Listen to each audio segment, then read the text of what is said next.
as a valued member of the Forbes Council, what has been that experience like for you? Because, the association is incredible, like so many influential minds. Please share your experience. I love walking into spaces, whether online or in person, where I feel inadequate.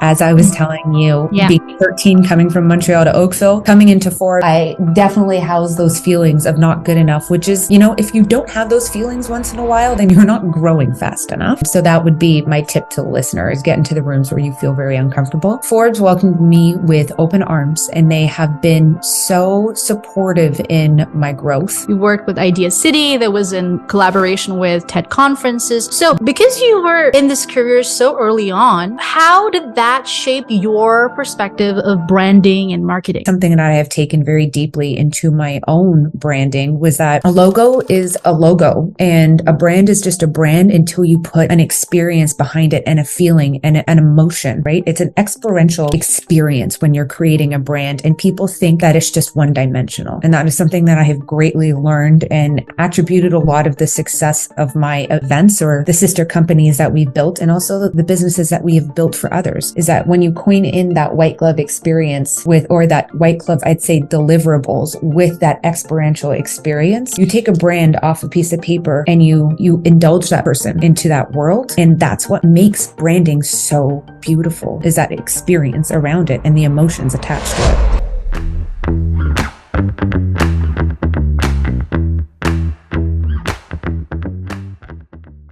Welcome to the show, Ashley. I am so enthralled to have you on.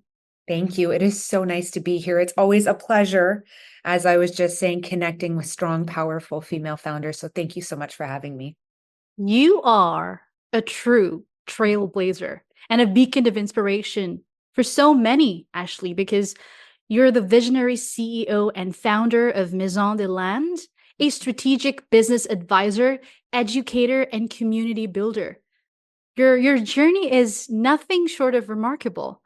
So, reflecting on your achievements, did you foresee this trajectory for yourself? What has been your journey like? My goodness. Did I foresee this? Yes and no, because I'm what I call a master manifester. And I think that that's a secret sauce for a lot of people out there, is to quite literally go after the vision that's been placed in your heart by God and then just manifest it through your actions. But I would say that I didn't have a traditional route. Even though right now I'm located in Burlington, Ontario, I was actually born and raised in Montreal. And it was in a setting that was not as compatible for entrepreneurs. I was in poverty, and it was a hardship to get to this space. But with that said, I wouldn't change anything. So the journey has been difficult and wonderful and beautiful. And I definitely would say that I wouldn't have it any other way, really. Beautiful. And the gumption to start something. As you mentioned, you're from Montreal and it was not very fertile for entrepreneurship. What was that transition for you like, moving from downtown, moving from Montreal to Toronto, to Burlington, right? What was that for you like? Yeah, at the time I was 13 and we were coming from a low poverty area in Montreal, and we moved to Oakville, Ontario, which is, I think, #1 richest place in all of Canada. So to be in one environment and be catapulted into another where you genuinely feel like you don't belong. And even at 13, where you're going through all those transitions, it was one of the biggest challenges for me in overcoming mindset and feeling like I don't belong, because I felt like I was playing a role going into a society that everybody was millionaires, right? I went to school with children who had trust funds and, the silver spoon.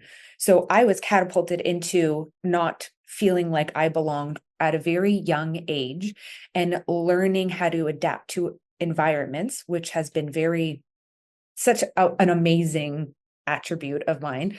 But it was really interesting at such a young age to have to face that and to have to overcome it, and then inherently have those skills and those abilities, so that now I walk into any room, and even if I don't feel like I belong, I can reach into my toolbox and step in there with pride and confidence, if that makes sense. That's so true. And it's so pivotal for people to enter rooms that are intimidating, uncomfortable, Mm-hmm. right? Because as you mentioned, I think mindset is key for success. Mm-hmm. And that can be influenced by a variety of different factors, including your own environment, the kind of people that you're surrounded by. It really has a massive impact on your personality, like how Dr. Joe Dispenza says, your personality creates your personal reality. So Mm-hmm. you created a new personality for yourself, and that created a different personal reality for you. And you soared up the corporate ladder by the age of 24, is that right? Yes, correct.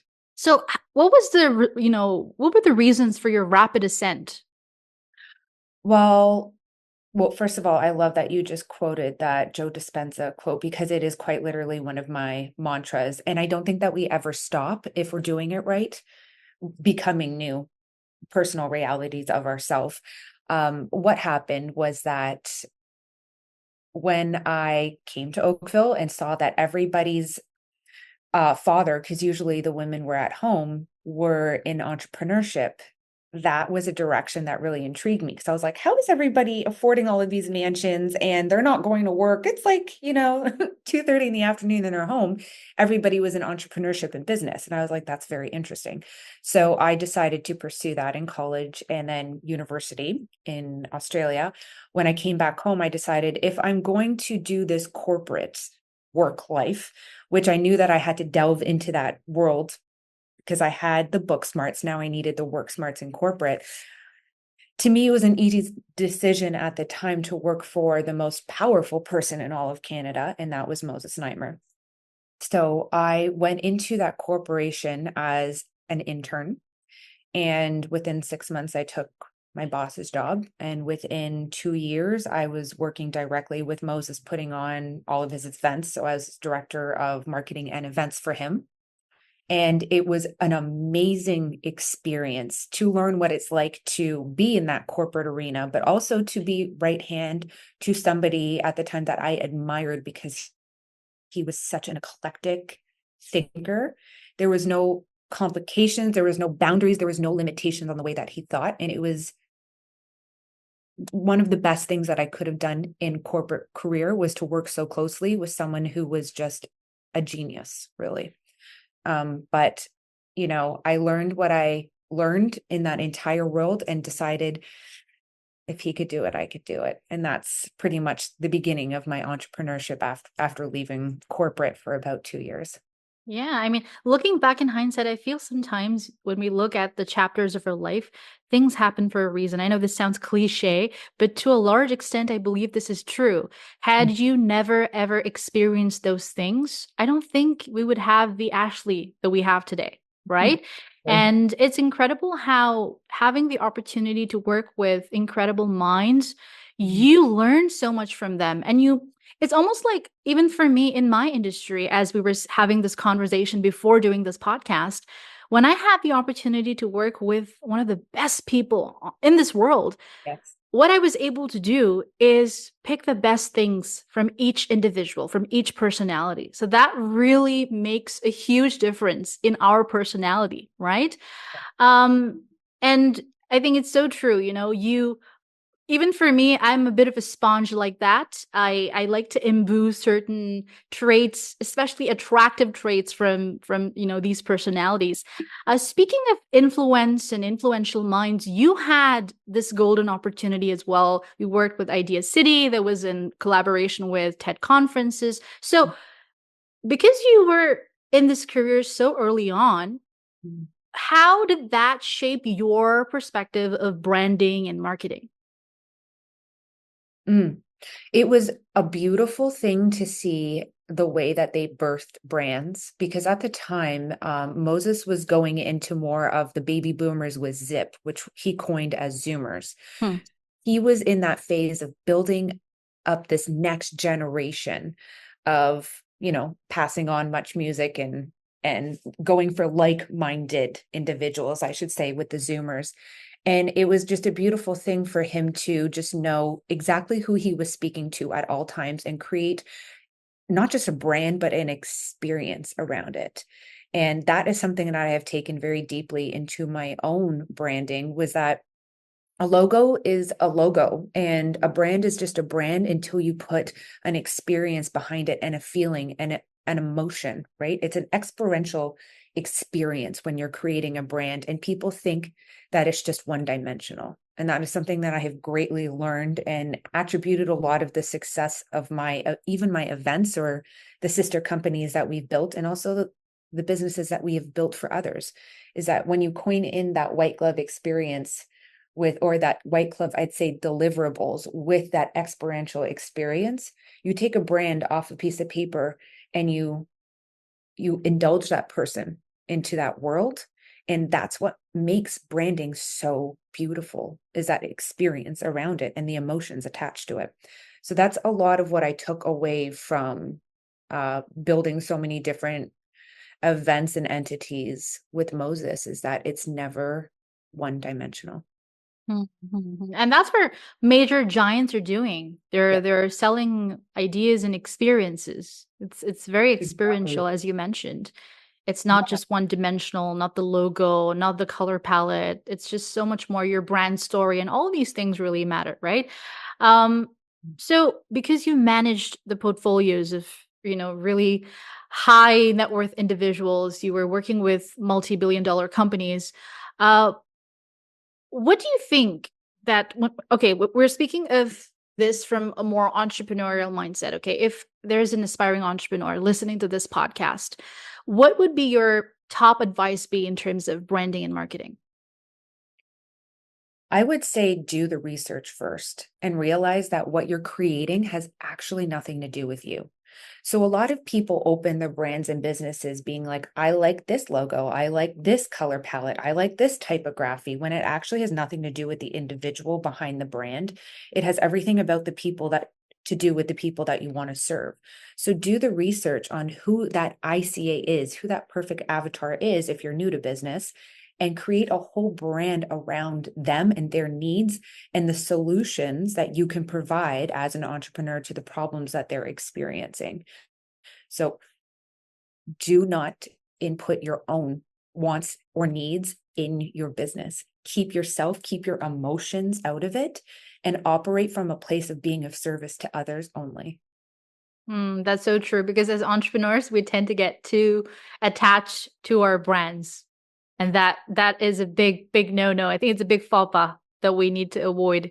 Yes, I hear a lot of women say, the line of, my brand, my business is my baby. Baby.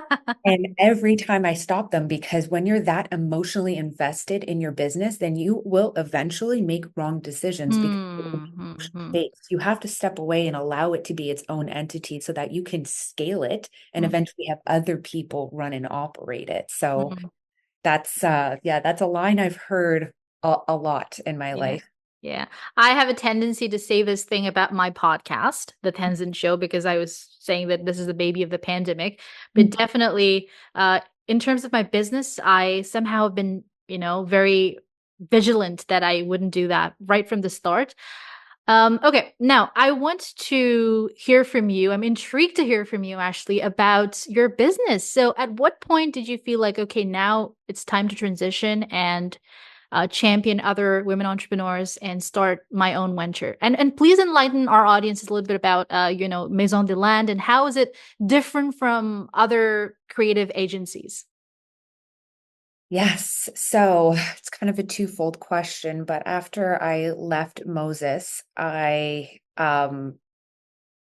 really helped working there from the work ethic. I actually quite literally, and I'm sure a lot of people listening to this show could relate, whether they're in corporate or as an entrepreneur. I used to sleep with the phone underneath my pillow when I was working with Moses because I was on call so much. So it really allowed me to come into a place of higher work ethic, which was a perfect leading point to becoming an entrepreneur because I work way harder now than I ever did in corporate. But what happened was that I decided to leave. And then I, at the time, looked at entrepreneurship as a way to get above trends. So at the time, hot yoga was trending. So I created Floga, which was a yoga studio, opened a few locations, built, scaled, exit. And then after that, trending with cold pressed juice lines. So I opened a cold pressed juice line. And then finally, it was vegan restaurants. And that was my last brick and mortar, which I built, scaled, and exit. And that led me to getting a very established name within the community that then went to Greater Toronto and then Canada and then worldwide. But I just became Ashley, that girl that's going to help you fulfill your business dreams and make you a lot of money. And that's how everything established was. I had the school education, I had the corporate experience, and now I had the hands-on, and it just trioed together to be able to serve women of all scales, of all new, established, in all industries, in all markets. And from that one-to-one advisory, I was noticing that I was flying to the US a lot to get into those rooms and to rub elbows with other women who inspired me. And then coming back home, I felt that there was a huge need for it within Canada. So that's how the Ashley Deland brand went from one-to-one advisory to then events. And that led to opening Maison De Land, which is a creative design house that offers done-for-you services for a lot of lifestyle brands. And we are more of an exclusive boutique because we are so hands-on when it comes to building out the brand and the imagery and the experience that you want to be offering. We only work with women at Maison De Land. We are women-led, women-operated, and it is a incredibly white glove experience because we are not just building out your website, we're building out your dreams, but we're doing it beside you so that you feel completely supported the entire time. So I would say that's how it led me, was the work ethic into the entrepreneurship and doing the dance of time for money, which happens for a lot of entrepreneurs at the beginning, and then being of service by meeting different areas that I felt were missing within the Canadian market, which was the events, and then opening its sister company so that I can continue to support women at different levels through marketing.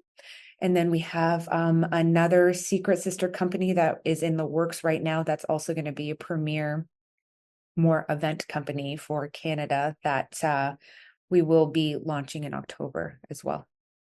Okay. Wow. There's so much that you're doing. It's so riveting, your body of work. What legacy do you want to leave behind? Because I know that you mentioned you want to create this impact for women entrepreneurs. You want to support women entrepreneurs and see more success stories. So I'm very intrigued to hear from you what your legacy would look like. Mm-hmm. I always say when women come to work with me, I'm not the get rich quick ticket. I am the woman that is going to quite literally educate you, advise you, champion you, and be at your speed dial to take you to where you are, where you want to grow into, and then way beyond that. So I'm actually, I would say, somebody that will help you fulfill all of your dreams and go far beyond what you thought would be possible. And that's a legacy that I want to leave, is that knowing that wherever you think you can grow into, I'll take you so much further than that. And I actually will help you build out the life and the business of your dreams. Love that. And as a valued member of the Forbes Council, what has been that experience like for you? Because, the association is incredible, like so many influential minds. Please share your experience. I love walking into spaces, whether online or in person, where I feel inadequate. As I was telling you, Yeah. being 13, coming from Montreal to Oakville, coming into Forbes, I definitely house those feelings of not good enough, which is, if you don't have those feelings once in a while, then you're not growing fast enough. So that would be my tip to the listeners: get into the rooms where you feel very uncomfortable. Forbes welcomed me with open arms, and they have been so supportive in my growth. And they have brought me into topics and seminars and experiences, both online and online and in person, that have really pushed what I thought was possible. And just helped me learn from some of the best people that I think are in the world. So I've been very honored to be part of that Forbes Business Council. That's for sure. Yeah, I completely concur with that. And there is room for growth. When you're uncomfortable, there's room for growth. And that's how you will evolve. And that's how you're going to get even better and unleash even a better version of yourself. Mhm. I also want to ask you about the services and your offerings because our listeners, women entrepreneur listeners, and aspiring entrepreneurs, Mhm. if they would like to, seek your help and support, how can they reach out to you? Yes, so you can head on over to ashleydeland.com. I'm also pretty active on Instagram. You'll see a much softer, more personalized version of me. I'm a new mother. I have a baby girl named Haven. She's about 2 years old. So Aw. I try to demonstrate to women that you can do it all. You can be a mother, you can be a successful entrepreneur, and you can continue to fulfill your dreams. So on IG, it's a more personal feel, Mm. Ashley Deland. And then we have the website. And in terms of the advisory, I do a lot of one-to-one advisory in a 369-month package. I have VIP weekends that I execute here in Burlington at the Pearl Spa. And this is where we come together for 2 days. And I just focus 16 plus hours of one-to-one advisory to completely accelerate your business. And I do have a group program, the Future Focused Female Collective, which is a 6-month cohort that we open cart twice a year. So I try to be able to accommodate all budgets. I am not just, a white glove advisory is a little bit more expensive, but the group collective, we haven't changed that price point since its birth about three years ago now. So I am available for being for championing, I should say, and advising women at all budgets as well. That's amazing. And I love the impact that this is going to have. So to all the listeners out here, if you really want to fulfill your dreams and turn your vision into reality, Ashley, I highly recommend that you reach out to Ashley and turn your dreams into reality. Yes. And growing up with a single mother, because I know you mentioned motherhood just a few minutes ago, that seconds ago, that you grew up with, that you are a mother, right? So you have grown up with a single mother and you're a single mother yourself, correct? I am So not a single you're mom. not? I Oh, am married, but I've been married to my husband, Ryan, okay. for about 12 years now. Hmm. So how has growing up with a single mother shaped your perspective on leadership? This is a great question. I think she invalued incredible work ethic into me because she did work 2 jobs, and at no point in time did she ever give us the impression that um, it was too hard for her. She was just a woman. She's grandma lives around the corner now from Havy and I. I'm the only one with a daughter I'm the youngest of three.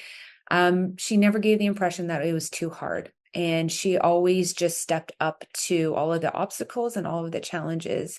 And I just saw her fight every day to fight to keep us going, fight for, the monetary. And she was just a prime example of, to me, what a true woman is, just hustling for 3 girls and nothing stopping her and doing whatever it takes to just get us the best education and to propel us forward in life. She Mhm. would really just work 24 hours to get us into schools and into the right programs, and education was everything for her, Mm. and it has served us all very, very well.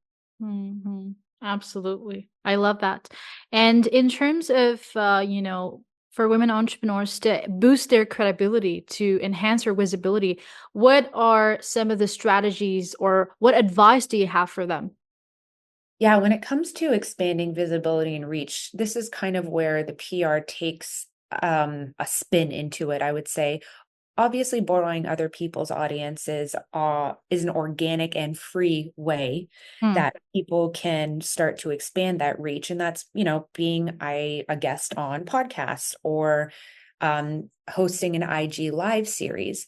There's also other ways they can go to helpareporterout.com and they can start creating articles to go on larger media publications. There's just so many ways, whether it's Haro or borrowing other people's audiences, creating their own podcasts as well, and creating their own IG series, and just doing whatever it takes to get yourself in front of the right audience so that you can start to create those connections. And social media is obviously a great way to do that as well. Mhm. I'm sure they've heard often.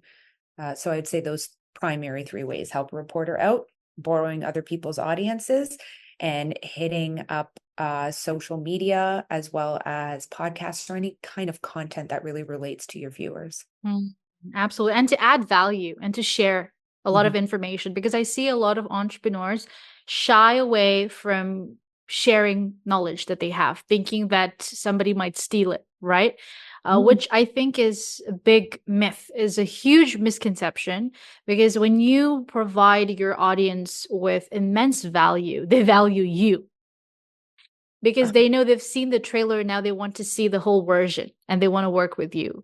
Yeah. I think that's really important. What you mentioned is to engage directly and authentically with your audience, and social media is such a great way because, you know, in those days when we had traditional media, a lot of business owners were dependent on these channels. But Mhm. today, with these super gadgets, pocket computers, we have the power to create our own narrative.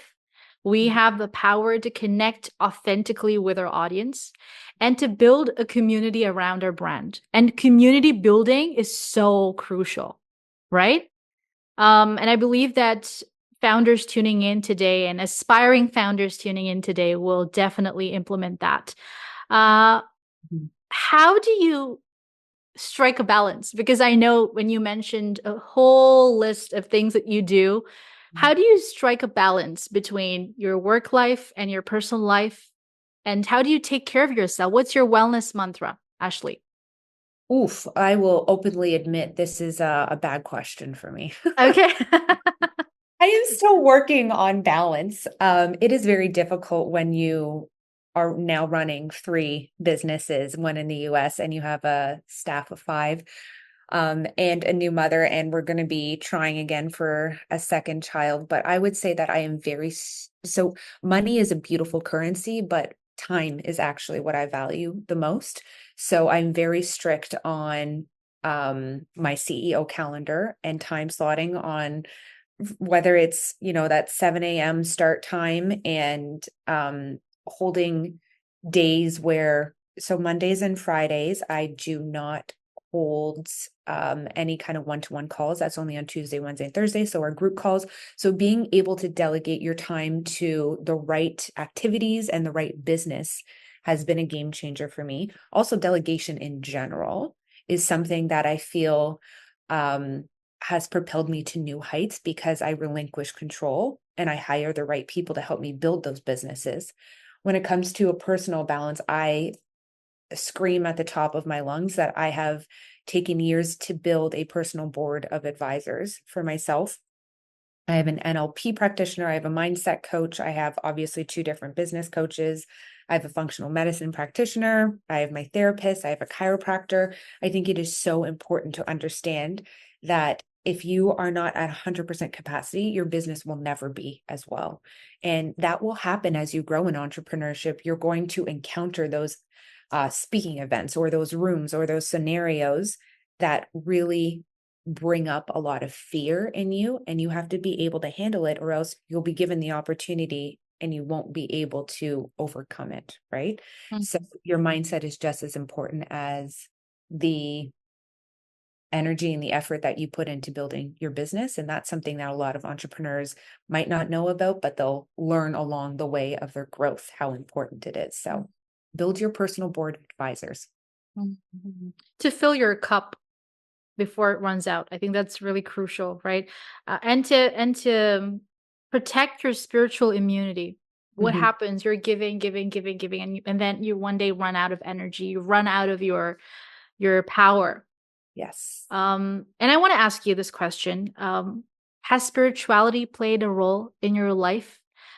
If so, How has that influenced you, your life, your business? So much on so many deep levels. And I've actually never spoke about this publicly, so it'll be a first. But I grew up as Jehovah's Witness. So I grew up in a cult, quite literally. And my spirituality was conditioned on how good of a girl I was, Hmm. how I obeyed the rules. And we got kicked out of that cult when they found my sister smoking. And Oh, around the world, we got kicked out and we were excommunicated by all of our friends, everybody, our world. hmm. And it just so happened that that was the time that we moved to Oakville, which was perfect timing, in my opinion. So I had turned my back on God for many years because I felt it was just this old white guy in the sky that was saying, like, read the book, go to church, do all these rules, or else I turn my back on you. And when I met Ryan about 12 years ago, he was religious. He was religious. He delved into that world. And it took about 12 years of him just being so patient with me. I mean, we used to fight about him going to church. I'd be like, why are you going there? What is the point? Like, so it was really bad. And I would say that about 5 years ago, um, I delve a little bit deeper into it. About 6 years ago, my best friend, and she was my business partner at the time, passed away overnight. We had a bar studio, like a ballet bar studio, and she put her hand on a bar, got an infectious disease, died overnight. And at the time, everyone was coming over to the house over and over and over again. So I would drive and sit by the water, and I came across Joe Osteen. And that's he's a pastor, Lakewood Church, and he was the one that really made me understand that for me, God was within me the entire time. And I still don't go to church. I still would never pick up a Bible, but I am a firm believer in God. I actually got this office that I'm in right now because I'm facing a church. So my spirituality has moved from being non-existent to diving into the world of yoga and Reiki crystals, and then kind of coming into a way of more of a Catholic Christian, and then realizing that it is my own for the taking and I don't need to define it, but it resonates very deeply with me. And I speak to him every day. I spoke to him before coming onto this podcast. He shows me the vision, and that's the path that I walk. Wow. I just want to keep listening because you're saying such beautiful things, and then not just beautiful but true. Mm. Because I was an atheist, okay? I've had a similar journey and I explored so many different paths. And I believe what's beautiful about spirituality is that it's universal. Spirituality does not need that you have to belong to a certain religion. You can be spiritual and not follow religion. You can be spiritual while following a religion. So it really is so open and is so broad that way. And I truly believe that maybe the reason we connected is also because our energies somewhere align. I really think because it's almost like having a Wi-Fi signal, right? The Yeah. kind of energy that we emit, we attract similar people into our lives. And because it's really mind-boggling to me how you literally said what I said a couple of days ago to one of my friends. And I told my friend that, there was a point in time where I was running away from spirituality, running away from the fact that there is this higher power. But you have to also understand, I think, for a lot of listeners here, that you cannot deny the presence of a higher power. This can't be just existing by itself. It's magic. Just look at you, look at your veins, look at your hair. If this is not magic, what is? What Mhm. is? That's a big question. So it's really incredible that you have the office right next to your church, and I'm sure that you're getting all the positive energy Yep. from the church and guidance as well. And even for me, I get a lot of guidance and a lot of visions. I don't claim to be a clairvoyant. I don't claim to be this guru or healer or anything like that. But I try my best to know who I am and how I can work on myself and how I can be a better human being. That to me is the most important thing. Meditation has played a very important role for me. Do you meditate as well? I do. Yes, I do. It's part of my morning routine because for me, the meditation is going silent, but it's also when I hear him speak to me, right? It's just Mm-hmm. in that silence, there's so much narrative Yeah. that I have Yeah. to human mind off in order to listen. The reason why we're talking about this today is because for people tuning in, I know that you're really ambitious. I know that you really want to make things happen, but meditation, if you just give it a try once, I'm telling you, you'll have a better sense of clarity. For you as an entrepreneur, it's going to be a leverage. It's going to benefit you. And also as a human being, I think we really need that. For me, meditation is a part of my culture growing up, luckily, because, in Tibetan culture, meditation is like, it's really inculcated as kids. Mm. And we learned that at a really young age. Yeah. Um, so I want to ask you, Ashley, before we, sign off, before we end this conversation today, uh, what is your idea of success? On the show, we've had, as I mentioned, so many incredible human beings share their journeys and their perspective of success. To a social worker, when I had the privilege of interviewing him, he said, Tenzin, my idea of success is to ensure that no child goes hungry in my country. Okay. And there was a spiritual leader that I interviewed, and he said, Tenzin, my idea of success is to ensure that people find who they are and their purpose on this planet. Mm. To an entrepreneur, I recently interviewed the founder and CEO of Cheekbone Beauty, Jen. She said, Mm. Tenzin, my idea of success is to empower Indigenous people to make the planet a better place with our sustainable products. So now, coming to you, I've been waiting to hear this from you. What is your equation of success? Freedom. Really, it is just freedom. When you initially asked me that question, the first thing that come up in me was success is my daughter. It is leading this and future generations to understand that everything is possibility for them and that they have the freedom to create who they want to be and what they want to use as a medium to serve the world and the people around them. That they can create all of the impact in the world by knowing that they are unstoppable. And that's that freedom mindset that they can achieve anything. That's truly to me what success is freedom. Absolutely beautiful. Any final message for No, our thank listeners? you so much. I appreciate just you and your time and the impact that you're creating around the world, and for everybody listening to just understand that there is no boundaries and there's no challenges or obstacles or complications that they cannot overcome in order to be the person that they want to show up as in the world. And even by them listening to this conversation today, that shows them that they are willing to come into higher selves and expand their mind and to be that better person. So just give yourself grace because you're on the right path. Thank you so much, Ashley, for sharing that. It's such a privilege and honor knowing you, and listening to your story was amazing. I think it's truly inspired me, and we had a very organic, natural, I don't know, it felt real to me, the conversation today. In general, the conversation that we have on the show feels much like a beautiful symphony to me. It feels really beautiful. And this conversation today, I've been able to learn so much about branding, marketing, about mindset, about success. So thank you so much for being on the show. Thank you very much. I appreciate it.